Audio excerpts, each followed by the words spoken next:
Hi, it's Ricky Moshville Times here once again. Now, tonight I'm delighted to be joined by Birmingham-based death metal band As the World Dies. Tonight we've got guitarist Darren, we've got bassist Bill, and we've got drummer Chris. Oh, and how can we forget the one and only Mr. Riff Central himself, Scott fucking Fairfax. Unfortunately, Jay couldn't be with us tonight, the vocalist, but that means that he's a wee bit camera shy, and it means that we've got free reign to take the mick out of them. So, how the hell are you guys? And delighted to see you again. All good, thank you very much. Yeah, not too bad. All good. Good. All delighted to hear it. And it's been a wee while since we talked, so I presume that there's going to be quite a few things to talk about. So one of the reasons for this interview is this year that you're planning to release your follow-up to the 2022 debut, The Agonist.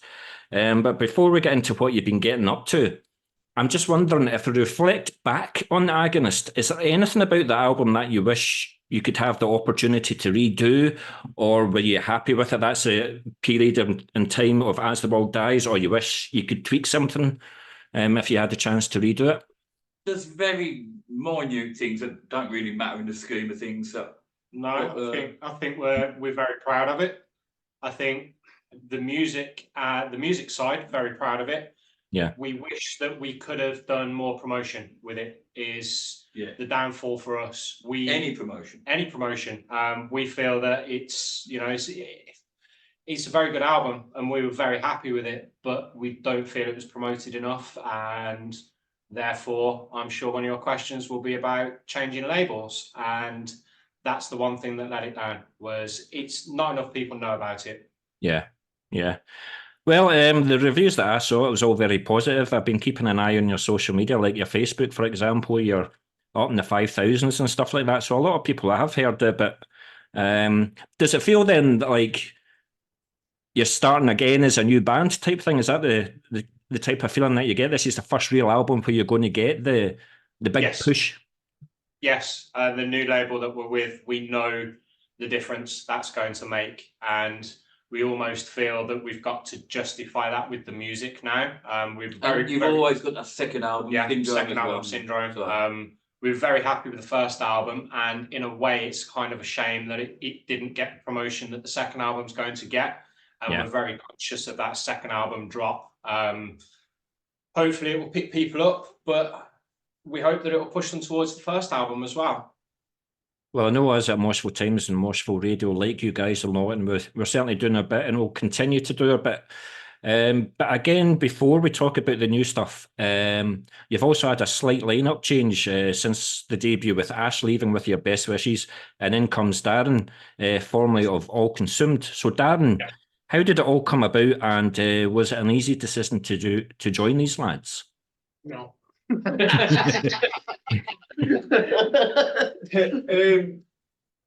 Well, this guy kept messaging me all the time. It's not true at all. Come and join the band. I can guess who that is. Begging every 5 minutes. And Ash as well, to be fair to him. Ash was very on board when he was leaving. He was very excited that Darren had been put forward. More excited than us. Yeah. So it Still is. made it seamless. I don't know. Made it easier for you in a way.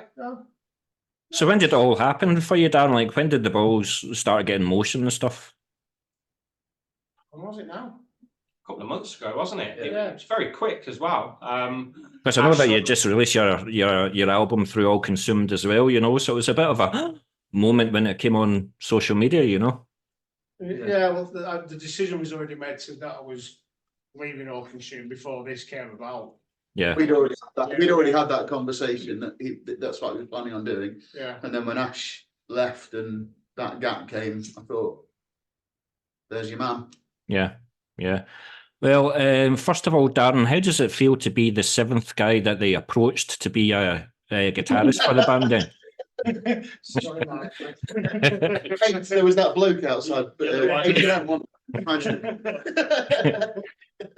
But I hope, Darren's obviously got a rich pedigree with everything that he done in All Consumed, but I still hope that you made him audition twice for the part. More than twice. Yeah, he still is doing. Yeah, he's still auditioning. Oh, right, so you're in your probation period still. Yeah, good stuff. No, welcome to the fold, mate. As the world dies, absolutely brilliant, and I'm sure that you're going to help them take them to the next level as well. But with the Agonist being almost 2 years old now, and some of the songs being much older than that, how deep into the new album are you? Where are you in the process? What have you got?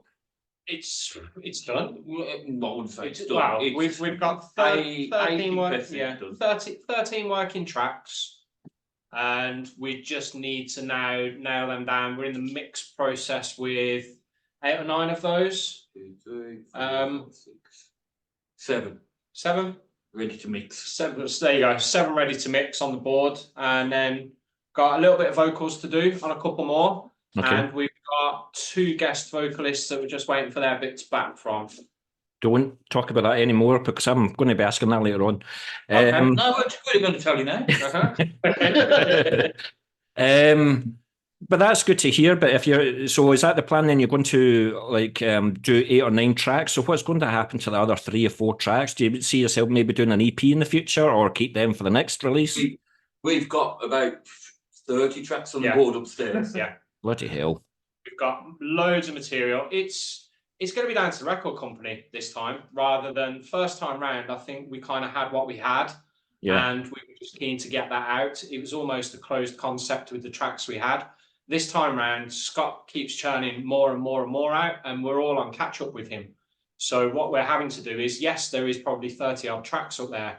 We've kind of had to hone in on some and get them to a mix stage, and then the idea is that we'll probably have between 10 and 13 tracks that we'll hand over to the record company, and then let them make the decision on, is it 8 tracks, is it 9 tracks?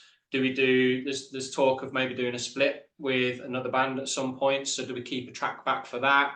Yeah. Do we do a digital release of a track just as a taster? Again, it's up to the record company, but we want to give them enough to be able to make decisions like that, rather than just hand 8 or 9 tracks over. If we can hand them 12 or 13 tracks, they've got more to go at. Yeah. Can't believe it's got 30 tracks. We're going to talk about how the songs are constructed in a minute, and what you're going to do with all of these tracks, but that's amazing to hear. But is there anything about the process that you're going to do differently than Agonist? I mean, for example, on the mixing and mastering, is it too early to say who you want to do the mixing and mastering for you, or are you going to go back to... We do the mixing, and then it goes off for mastering from the same engineer. So the same guy that did Agonist, Anthony Wall, because he gets it. He gets what we're trying to get to, and minimum. We've done it in the past where we took the Agonist to another producer. Yeah. And he took it all apart and put it all back together, and it was dog shit. Sounded worse than the original. The master sounded worse than the mix. Because we've learned while I'm recording the track, if you change the distortion on it or anything, it doesn't sound the same anymore. Yeah. So we've got to keep that consistency, spontaneous recording that I recorded in. It's got to stop on the whole song. Yeah, it's the lifeblood of each track. Every track has a slight different twist because that's how Scott writes it. And if you let an engineer go at it too much, and they'll put the same distortion on everything, and then it'll all become nothing for me. Yeah. So each track, the Agonist, each track sounded slightly different because some of them are done on different guitars. They're done with different effects. I think this album's got about 8 different guitars on it. Yeah. Left and right are different. Yeah. And that's how we get the feeling of it. And our engineer gets it. So when it goes to him, he doesn't mess with it too much. He just makes it professional sounding from what we've done, ready for whatever format it needs to go on, and that's why we go back. It is a fresh pair of ears. Needs changing there. Yeah. But, what worries about that last statement that you made there, Chris, about professional sounding? It means it refers to Scott being unprofessional sounding. I can feel it right. He's got too many riffs in his head. That's the problem. He just keeps firing them out. So you have to catch up with him. Cool. And so is everything pretty much going to be done at Riff Central again? So, for example, Chris, are you going to be recording the drums at Riff Central, or are you going to go in a different studio? It's a mix. So yes. So a lot of the drums are I mean, one question you're going to have is about how do we write it? A lot of it is written originally in rehearsals. Lots of riffs are put together and ideas are put together. And then Scott will refine that back here. Okay. And then that allows me to do some demo drums here for Scott to finalize the guitars. Bill will come along and do the bass, and then it's up to me to go and record the drums. So we do the main drums elsewhere, but then cymbals and things like that we can do here. So it's a bit of a mix of both. Yeah.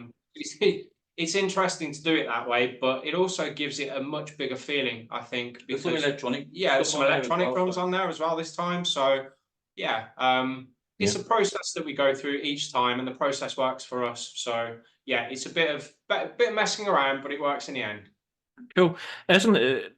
It's funny, Bill. Like you, what I'm hearing is that you do pretty much fuck all for 2 years until you get the material, and then you write the bass parts within a week or something like that. So this is quite easy for you, is it not? You'd think so, wouldn't you? Scott's got a lot of grey hair from recording me. I have a recording red light fever.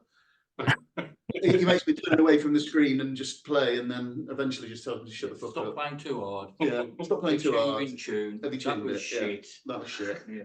Go home. You slapping that bass too hard. We've been playing this part for 3 hours, real. Ah, good stuff, man. Good stuff. Been a big steep learning curve being in this band. Put it like that. But was there also a possibility of this new release then maybe being released sooner, like with all these songs and ideas about, but was it maybe like the external factors, like maybe around the labels that you're talking about, and maybe Ash leaving as well, did that slow the process a wee bit, or is this just the natural flow? That slowed the rehearsal progress down. Yeah, it stuttered the writing process, but Yeah. the recording process, because we had so much, no, it didn't. And we've probably got another 2 albums worth of material up there. So, as I say, it wasn't, no, it didn't to a degree. It just slowed down the writing process, and it hindered me from playing because I wasn't playing regularly, and it hindered Bill as well. So we did focus on the recording side. Good anyway, innit? Yeah, absolutely. And then obviously we've had some delays with Jay as well. So that's why we've got so many working tracks, because Or get bored and got another one. if we have a slowdown for any reason, he's written another 3 tracks. Yeah. And then we have to take that off to rehearsals. And rather than just going through a set and playing a set, we're always playing through the ideas that he's got, just to sort of fatten them up and freshen them up and make them more of a band feel. Yeah. We're dead keen to get back into rehearsals, but we're almost being cautious with that because we need to get this finished. And time-wise, we're hoping to get it done in the next 6 to 8 weeks to a stage where we can then send it off for mastering. So that's how close we are. In the end of March. Yeah, end of March is kind of a loose target for us to get these 4 or 5 tracks done and then get it to master stage, and we can get it off to the engineer. Excellent. So how often are you meeting at Riff Central then? 2-3 nights a week. One of us is always here doing stuff. Yeah, so that means I'm pretty much 4 nights a week. Yeah. Wow. Doing this. Yeah. Yeah. Different people. We all have a night and we all get round here, which is why rehearsals have gone on a hiatus at the moment until we can get this done. Yeah. Yeah. Sounding good, guys. Sounding good. But for those that are new to the band then, how would you say the new material lies in terms of the sound of the Agonist? And do you think you've found the sound that you've been looking for with this second album, or do you think that is going to keep on changing, progressing, and being more diverse? This is a carry on from the Carry On film. This is from the first album. Mate.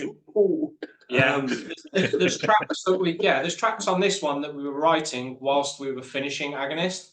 So there is that, there's that sort of seamless feel with some of the tracks, but then there are some new ones on there as well. And I think you will be able to notice the difference between them. So it is a bit of a carry on from the another very old one on there as well. There is another very old one on there. Track 2. Yeah, nearly 20 years old. Yeah, it's nearly 20 years old. So what's made you bring that track to the light of day then? Was it just fucking awesome? It's fucking amazing. To actually finally get it done and finished. We've been messing with it for 20 years, and it's about getting it out there. The Agonist probably had 4 or 5 like that. Yeah. Where they'd just been going round, and we played them in various different bands between us. And in different forms. Different forms, and we kind of brought them back and went, let's just get it finished and get it out there. Track 2 on this album is very much of the same vein. If we would have had time, it may have ended up on the first album. It's definitely going on the second. Simple as that. No, cool. I think that's absolutely brilliant. Yeah, it's just amazing. Like, it's like 20-year-old, and I just thought you were going to say like you were farting about with the computer one time and you came across the sound recording, you listened to the riff again and that. But since Bill joined, we've been driving him mad with it in rehearsals. So he got to a point where he could nearly play it, and we went, "Fuck, it's going on the album." I was also thinking, if it's taken you 20 years to write the song, then is that going to be the doom metal track off the album then? Fastest one on the album. Yeah. Fastest one on the album. Second fastest. No. The other one was the one that we wrote with him and Ash. That's the fastest one at the moment. It's the most complex one on the album. Most complex. Yeah. Yet it's the oldest. Cool. But also, on the Agonist, you had guest appearances from legends of the death metal scene. So obviously, namely Cam Lee, Carl Willits, Dave Ingram, Gustav Jord, etc., etc. Is this something that you're going to continue with this release as well? We can't answer that truthfully, because is it going to be vocalists again, or are you looking at maybe somebody doing a guest solo, or are you thinking about Darren bringing solos into it? You want to actually go more into the band? We've got Bill here, we've got Darren. I can't do vocals. Yeah, and that's the plan. There are potentially 3 guest vocalists on there. There's definitely going to be 1 guest vocalist. Okay. Because they've done a track and it's ready at mix stage. Cool. There's another 2 that we're kind of waiting on the ideas to come back from. But in the meantime, we've got these guys as well. And as Scott says, we're trying to sort of bring it back towards what we do. And that's where we are with it. So we can't honestly say, yes, there's going to be X, Y, or Z.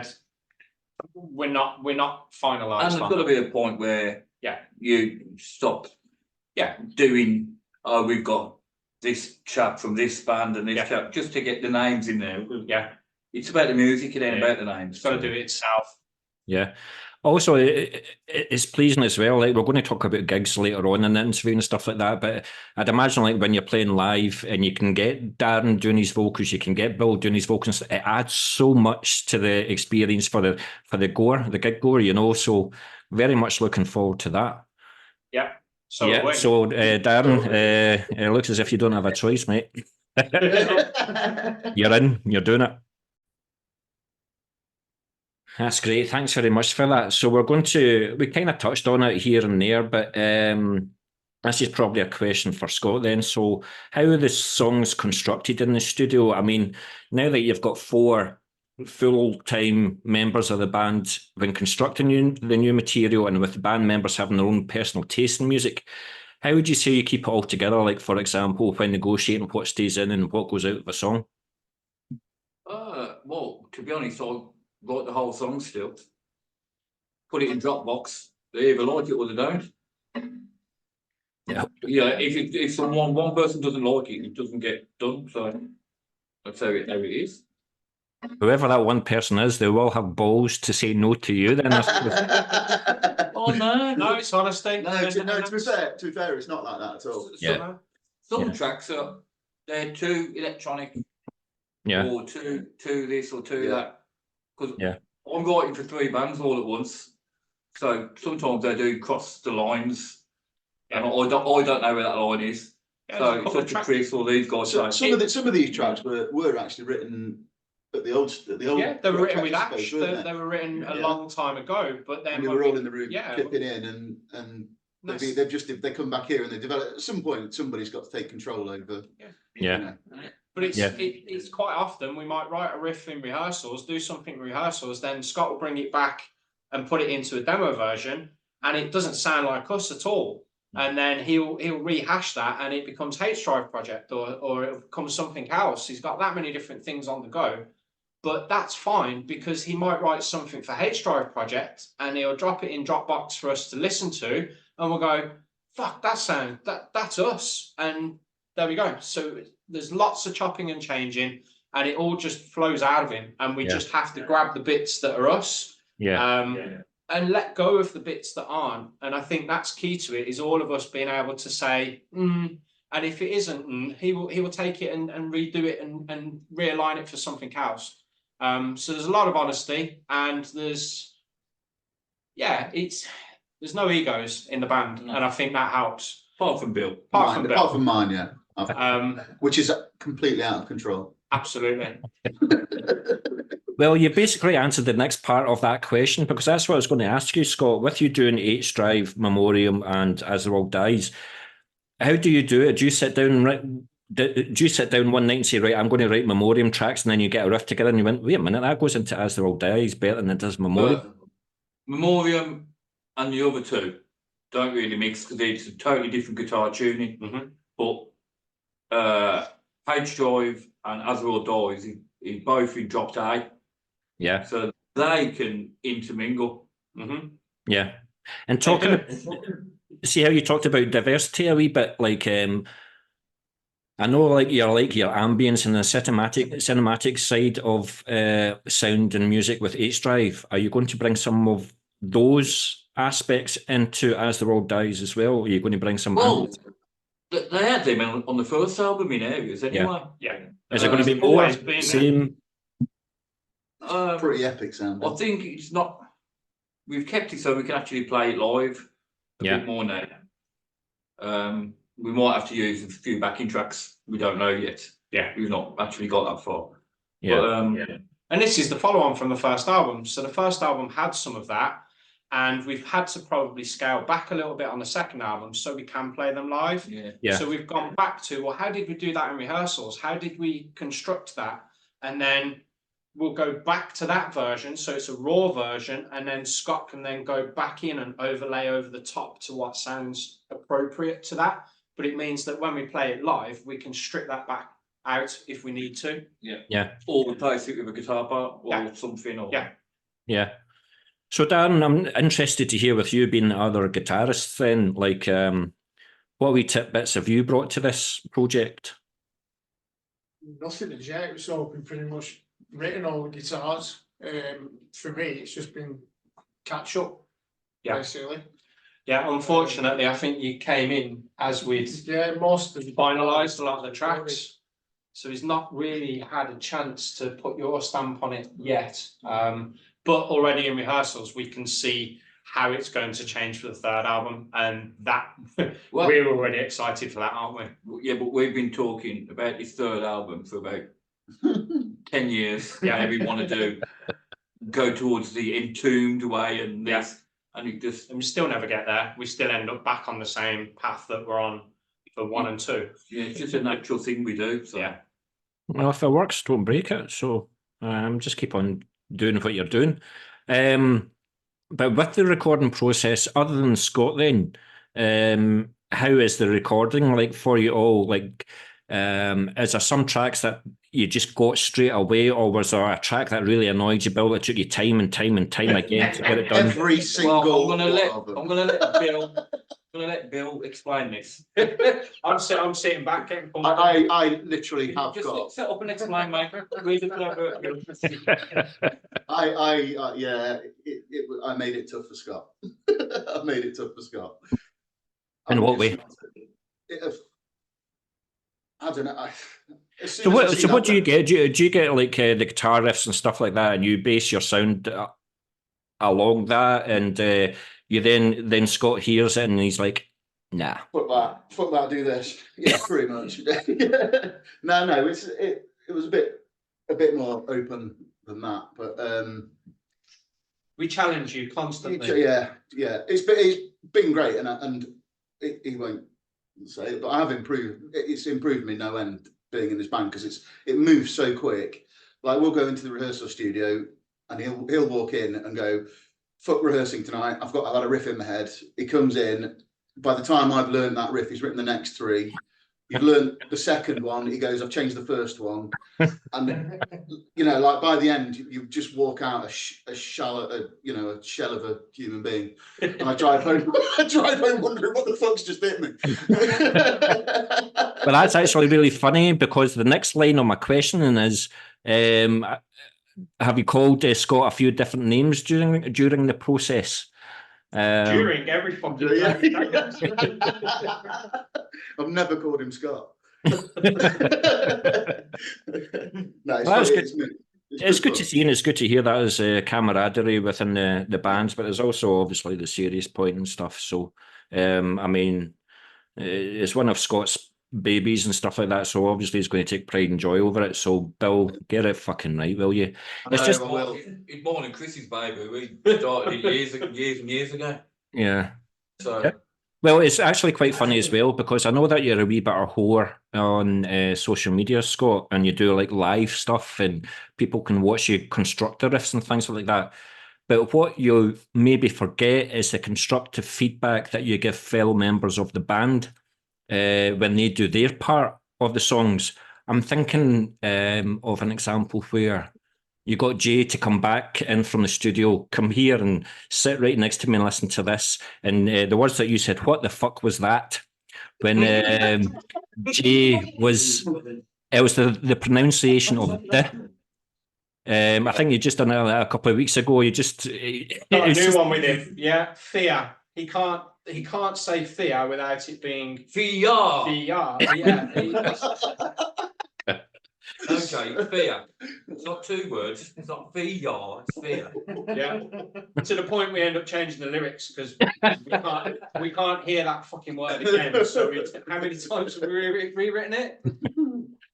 I just loved your constructive feedback, but I suppose you've had time and time again of the same shit that you've had to put up with, Scott, and you've lost your patience. What the fuck was that? Some days I get home expecting to find a message saying you're out. Good stuff, man. Good stuff.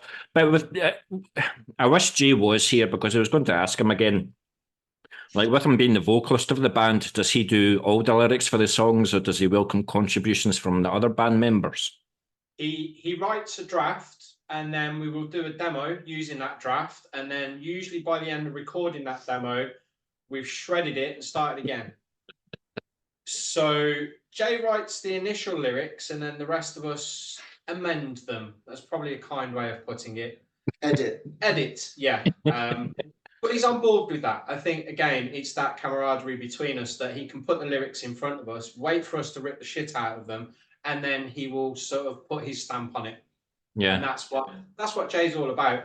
Jay struggles in the studio to a certain degree, but he's fucking awesome live. And it's we have to coax out of him in the studio what he does on the stage. But Jay was always a hardcore vocalist. Yes, he's had to change his style. So he's changed for this band. Yeah. So that's good. That's actually what I was leading on to. Do you see an improvement in his vocal performance from the Agonist? But it's also tough for him as well, because he hadn't done these type of vocals before when he done the Agonist, and then he's pretty much, you've had the gigs here and there, so he hasn't really been practicing. He hasn't really been using his vocal cords, as he's found these sessions recently quite tough. Yes, but the more he does them on a consistent basis, the better he's getting, and that's what we have to do. We kind of stopped rehearsals because he was shredding his voice in rehearsals. Yeah. He puts into rehearsal as much energy as he does on a stage, and we have to calm him down. We have to turn him down in rehearsals. But then he will try harder to get. Yeah. So then when he comes to record, he struggles in that environment because it's not loud enough for him to jump around and go as loud as he possibly can. So it's been a big learning curve for him as well. Yeah. But he's improved so much doing his second album, and I think you will definitely notice. Being 51 years old, I think that he is fucking top now. Yeah. I'm glad I'm not the oldest. That's fine, and I'm happy with that. I still can't believe that I'm older than you, Scott. But yeah, with what I'm just. Hang on. Knew that was coming. But also, I was just wondering, like, what type of vocalist Jay is. Like, is he the type of guy that he's always got lyrics written, and or does he wait for the music to be done and then he writes the lyrics? He definitely waits for the music to be done, Right. and then he goes away and writes a draft. And as Chris said, we change it all. We make it fit the song then. Yeah. Because we're not vocalists, but we know what the rhythms we want. Yeah. So, what type of lyricist is he? Is he like does he read a lot of books? Does he watch a lot of war documentaries? Does he watch a lot of films about a particular subject? Where does he get his lyrical? He likes to watch Sex in the City, the movie. What else have you got? Lots of Peppa Pig. Peppa Pig, yeah. In the Night Garden. I mean, there is main Teletubbies Teletubbies is one of his favourites. Yeah. Mainly children's shows. Yeah. Are you allowed to tell me what the lyrical themes of this album is? What the song's about? Continuing the same, Yeah. the lone survivor. What else? It's the aftermath of something. It comes down to how we feel about what's going on in the world, and humans are assholes, and they're systematically destroying the planet to the point that we like the way that Jay approaches it is looking at almost being, as Scott says, that last person on the earth, and no one else to blame. So we're not political, we're not religious, we're not gore.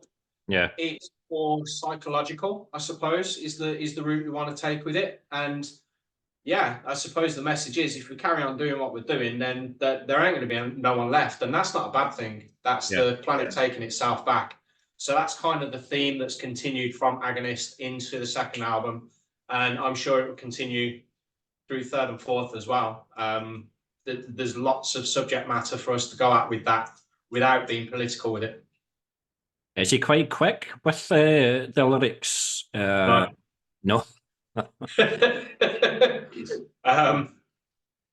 No, he's not, is the honest answer. And he'd be the first to admit that. We have to constantly chase and push him. But we all do that with each other. We're always constantly pushing each other. We're always trying to slow Scott down, but the rest of us are all pushing each other constantly. Yeah. Cool. But other huge news in the As the World Dies camp is the band being signed to Reaper Entertainment. So how did that come about? How's the relationship been so far? And what do you hope Reaper will bring to As the World Dies? We actually had conversations with Reaper before we went with Transcending Obscurity. Yeah, and they said the problem was we were brand new. No one knew anything about us, and they were quite new as a company themselves, and they had to really put themselves on the map. They couldn't do that with bands that no one had heard of. Yeah. So the conversation, 4 years ago now, was get that first album out there and then see where we are. See where we are. And me and Scott, actually, it was on a Memoriam weekend, wasn't it? We was out in France with Memoriam. Germany, somewhere, I think. France. It was Rickfest in France. Germany and France, all the time. We had the conversation in the airport with them, and it was a 20-minute conversation. It was, we're available, and he went, fantastic, let's get you on board. It was as simple as that. All right. No, absolutely brilliant. Because Florey's a good mate of mine anyway, so Florey's amazing, and he'll help us out, and he'll push it to where we need it to be. Yes. Yeah. Because get into that German market where they will love what we're doing. Yeah, death metal's huge over there, as it's always been. I looked at their website. I hate to inform you that you're not on it yet. But I have played like a number of bands on the roster, like Parasite Inc. and Necrotic, I think it is. So I have played them. So there is quite a healthy label. So I hope you got a lot of push and promotion from this record label. We want to try and get some gigs with Memoriam as well. Yeah, over in Europe, so it helps label buddies now. So it's easier for the promoters, and I think that's key. We didn't have a good enough package for the promoters previously. Yeah. Don't talk about your package just yet. But yeah, it's killed, hasn't it?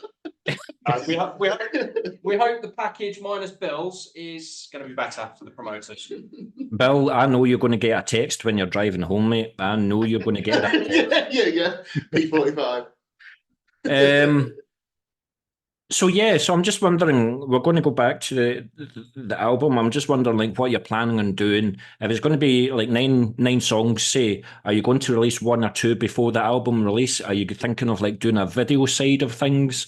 Are you going to all record company questions? We don't know. We don't know what their plan is. We don't know yet. We will know. We don't know yet. We haven't even passed them a product yet. So yeah, they loved the first album. Good. They wish they would have released it now, but until we give them that album, we don't really know the answer to that. Yeah. Well, hopefully, I will be looking forward to it, and you know where to send it first to as well. Never mind Sherry, you know where to send it first. But again, I don't know if this is too early to say. Like, keeping on with the visual side of the album, have you thought about artwork? Are you looking at a particular artist to do the cover for you? Are you allowed to say it with him? We've got an idea. Yeah, we've got several ideas. One idea was actually for the first album, which never came about. We love the idea of that, and we're probably going to go back to what we wanted to do for that. I want to kind of get away from all the landscape, the imagery, Dan Seagrave type style, and like the first album. That I want to get away from that for a bit. Yeah, but I'll do that with Memoriam, and that will continue.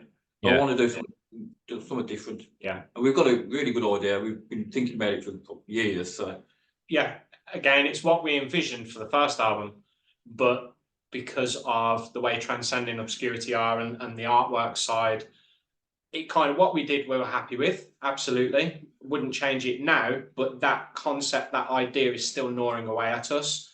And again, like getting the old tracks out there, we want to get that idea and that concept out there as well. And then it's done. We can move on. So is that what you're going to take to the artist, or do you think, like, will you give them the album, will you give them the lyrics, or will you give them an email? This is what's in my head. This is what I want you to draw, or are you going to give the artist like free reign to do what they want? Might not even be. Might not be an artist. We've got a piece of concept art that we've been thrashing around for 5-6 years. Yeah, and we've had an artist do that. But each draft that come back, it was getting further and further away from the idea we had. So we actually binned it in the end, but we've still got some of those works that we might use. Yeah. But do we use it for the album? Probably not. Do we use it if we do a single or a split or something? Maybe. So we've got some ideas out there. Yeah. We just don't know which route it's going to go. And I think once we get the album back and we can sit and listen to it. Well, when we actually get the album to ourselves and listen to it and we're like, what does that mean? Yeah. You know. Yeah, so there's we haven't really got the question, let alone we haven't really apart from on Dropbox, we haven't sat down as a band at all. Not a problem. Okay. Them 9 tracks in that order, that's great. You know, we haven't done none of that yet. Yeah. Well, listen, I've only got a couple more questions for you. I really thank you for your time and everything. It's always good to catch up with you guys, and I know it's always been a laugh taking the mickey of each other. I'm not taking it personally, but that's fine. But now that the world has opened its doors to playing live again, I know the gigs that you've played previously, but where can we see As the World Dies in the future now that Scott has provided the band with a tour bus? You won't get very far in that. How's the project going? Because I'm been engrossed in a project just to see it bit by bit. I think you've done some sound, internal sound. Yeah, stuff. Load of welding. Yeah. While I'm waiting for these guys to turn up at my house. Yeah. So obviously you've still got like a few months of getting the album prepped and getting it released and everything like that. But have you already got plans for later in the year? I know that you may not be able to say, but are gigs actually booked for the band, and you may be hopefully trying to take it further afield? We haven't really been focusing on gigs. No. We've got a couple of gigs lined up. Can't say too much yet. Yeah. And that's probably all we will do this year. But it's almost chicken and egg. We need that album to be out there for us to get out and do some proper gigs, I suppose, is the answer. But we're always open to offers, and that's key to it. Is if there are any offers, we will definitely look at them. It just has to be right for us at the moment. Yeah, and it's really difficult scheduling it with my memorial and stuff as well. We have to work around that, understandably. So again, we have to be conscious that people that are coming to see As the World Dies are probably coming to see this man. So we have to look at the scheduling, and we have to make sure that it's not clashing with anything he's doing with Memoriam. No, I'm actually looking forward to seeing Dan live. So he's a more accomplished guitar player for a start. So yeah, looking forward to seeing Dan. I'm scared to say anything else. Scared to say anything. But we're going to. So you're going to play live. You've got a 40-minute set. Say, we're going to have to go back to the Agonist since the new stuff is not quite ready yet. But we're going to have to go back to the Agonist, and I'm going to ask each and every one of you, what's the song that you're looking forward to playing most on the set list? It might be 4th or 5th on the set list, but it's the one that you're really looking forward to playing. So I'm going to ask each and every single one of you. So, Bill, what one are you looking forward to? Is there a bass solo in one of the songs or anything like that? There is a bass intro. Yeah, there's a bass intro in one, but I think I really enjoy playing them all because they're all so different. I know it's a real cop out. Yeah, I do love Thin Out the Herd, and I really love the groove of Until You've Bled. Those are probably the two that That's my favourite. Yeah, Until You've Bled is really cool to play live. Yeah, for me, it's Thin Out the Herd, and it's the oldest track we've got, but it's the one that I enjoy playing the most. So why is that? It's probably the most complex track, but for me, it's the grooviest on the drums. So the complexity doesn't come into it. It's just the one that I love the feel of playing, and it's my speed. It's the speed that I'm comfortable with. Yeah. I think a lot of the other tracks all have variances of that speed, so I'm always having to think more about it. Whereas Thin Out the Herd, it's just that muscle memory, that natural relaxing and playing. So that for me is the one track that. And the fact you've been playing it for about 10 years. I've been playing it, yeah. So I don't have to think about it. It's the only one that you know off by heart. All the other ones you make mistakes with. Right, cool. Absolutely, yeah, absolutely. What was yours, Scott, and why? Until You Bled. Yeah. It is cool. It's the last track that we play live. It's kind of our closing track. It's got a bit of everything in it, and it's great. Yeah. So what about yourself, Dan? I know it's a wee bit early for you, but do you have a favourite As the World Dies track yet? Well, Until You've Bled's one of them. Thin Out the Herd and Desolate. Desolate, yeah. Desolate, I like That's Jay's favourite, if you want to know which one Jay loves. It's Desolate. It's the one. Whenever we say what we're going to play, Jay's there. Desolate. Excellent. Thanks That's very much. his favourite. Oh, by the way, what's the album title going to be? Can we say? Yeah, I don't see why not. Am I getting an exclusive? Yeah. We only could have liked your hair tonight. Yeah. Made an effort. So album will be called Nebula. Excellent. And it's just a move on towards some of the content that's in there. Some of the titles of the tracks will kind of lead you towards Nebula as an overriding title. So it's a working title, but that's what we think we're going to stick with. That's what I was going to ask. Is it an actual title of a song, or does somebody say the word and that's what it's going to be? I really like this. It's not a track on the album, but it reflects at least 3 or 4 of the lyric contents. Not yet, anyway. Yeah. Still about another one. Yeah. Yeah, that's true. Well, this is the last question, and it's probably going to start another 40-minute conversation, because we're going to talk about your toys that you use in this recording process. So, Bill, so you said that you think you're a better bass player from Agonist to now. So does that mean that you've got a 5th string on your bass? No, you don't need that. About to take 3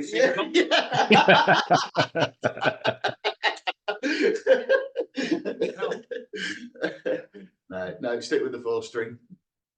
I used to play 5, and there was recording. Yeah. So yeah.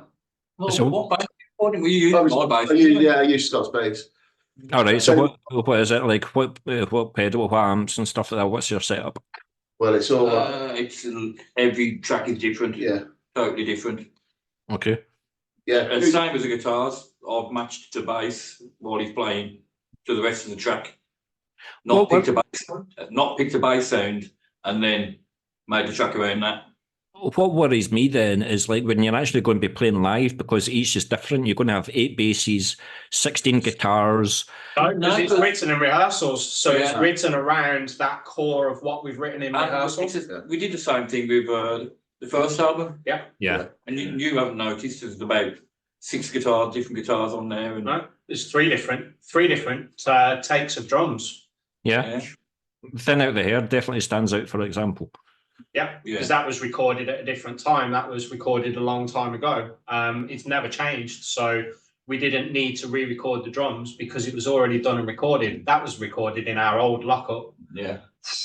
Long time ago. That studio doesn't exist anymore. Yeah. Good. Yeah. So, and again, they've got different cymbals on because cymbals change. Well, I break them constantly. So, yeah, and that's what gives it different feeling for us. It gives it a bit of movement through the album as well. Yeah. Keeps it interesting. A lot of the same distortion every time, the same bass and so. Yeah.